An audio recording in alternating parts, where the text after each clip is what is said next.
What's up, Archons? I'm Flightless Pheasant, and today you need to put on your protective eyewear and get some gloves out because we're going to be performing an experiment. My hypothesis is that I'm a fan of Keyforge, and if you are too, then you'll like, subscribe, and hit the bell so that I'll continue to bring you even more lore from Keyforge and the Crucible. It's time once again for another installment of my series, Houses of the Crucible, where I break down one of the houses that makes up the Keyforge lore. Each house is unique, but they all work together with Archons to collect amber, forge keys, open vaults, and loot the treasures inside. They bring with them their own unique design inspirations, ideals, hierarchy, membership requirements, technology, and uses for amber. And this series is about breaking it all down so that you too can appreciate the unique world that is the Crucible. Today we're going to be talking about the Society of Logic and Reason, or Logos for short. P.S. I couldn't figure out how Logos is short for Society of Logic and Reason, so if you know the answer, go ahead and put it down in the comments because I'm really curious about that. Anyway, the design inspirations for House Logos draw heavily from sci-fi tropes, with things like robots, time portals, and reckless experimenting abound.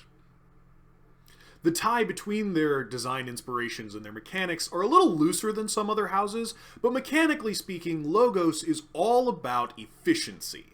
It's about drawing cards, putting things into your archives, and moving you through the game as quickly as possible.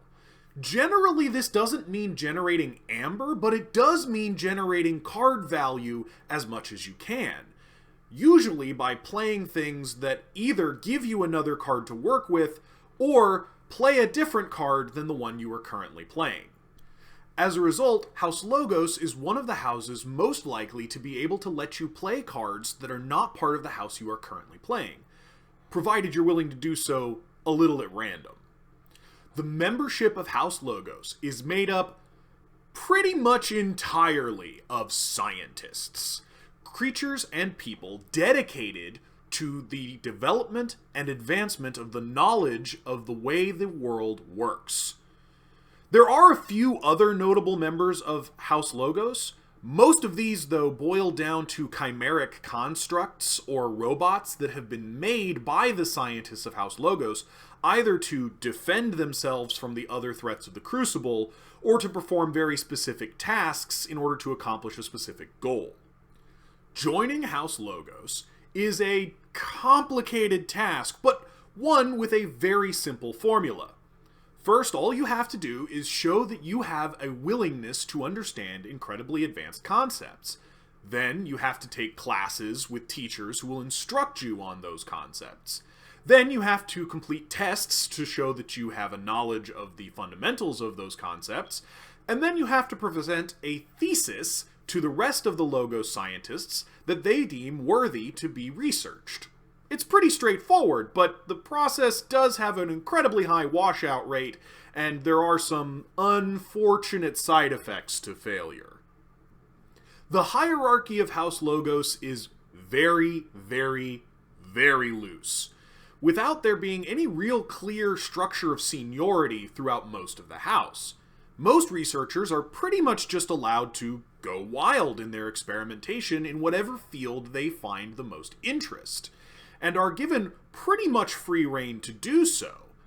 The house does have a leader, Zenzik, who, while ostensibly in charge of the entirety of the research of House Logos, seems to be more focused on his own experimentation than overseeing the projects of his inferiors.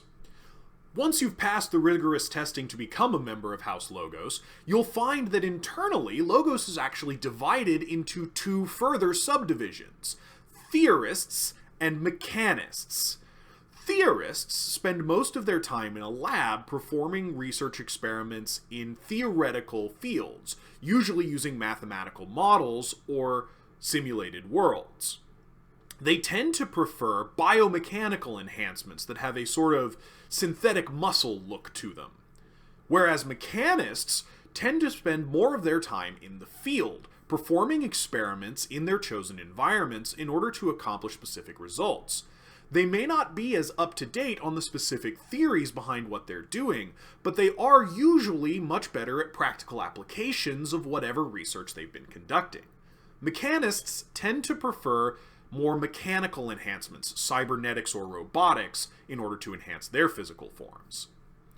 One thing that both factions do agree on is that physical needs outside of research are largely superfluous, and so Logos prioritizes the replacement of those needs. Pieces of technology that remove the need to sleep or eat or perform other biological tasks not associated with research are highly prized among the researchers of Logos, as they allow them to dedicate even more time to their crucial breakthroughs. This means that a surprisingly large percentage of the scientists of House Logos are actually cyborgs, using one of a number of different models of cybernetic armor. The most common of these being the Titan model of armor, which gives them a very robust frame that can resist large volumes of damage quite easily, making it much simpler for them to experiment over long periods. House Logos does have a number of other unique advancements, like nanobots that they use for construction, or hard light constructs that they can interact with their fingertips, or even memory chips to store information from their own minds. House Logos is actually resplendent with unique technology, overflowing with all kinds of useful gadgets and gizmos, many of which they'll hand out to the other houses of the Crucible when they're no longer relevant to the current experiments being performed. When it comes to unique uses for Amber, House Logos is both the most inventive and, in many ways, least successful. House Logos has never managed to synthesize Amber, nor have they ever managed to consistently come up with a method for locating it anywhere on the Crucible. They have found a number of uses for it, but most of these boil down to power supplies for larger constructs when other power sources become less efficient. They have tried to come up with some very impressive unique uses for Amber, but so far have been unsuccessful. Perhaps the most pioneering of these is attempting to use Amber in order to create time, an experiment that has repeatedly caused causal loops and time travel problems throughout the entire history of the house. But never one to give up on the first try. You know they'll keep at it until they find a way to convert that precious stone into the most precious of all resources: a good night's sleep. House Logos has a complicated relationship with the other houses on the Crucible. Many of the other houses acknowledge their incredible technological advancements and will even come to them for assistance with complex tasks. But House Logos is broadly uninterested in getting involved in the affairs of others unless it directly benefits their current research. Additionally, when interacting with other houses, House Logos has a tendency to treat them like research subjects, and most people don't really appreciate being treated that way.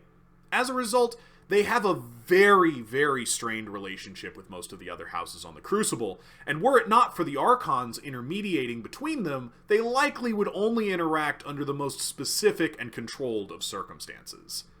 House Logos is definitely a unique and interesting house, and I know that it's very popular among the player base for its incredibly powerful combos that allow it to perform tasks of incredible efficiency that other houses can only dream of.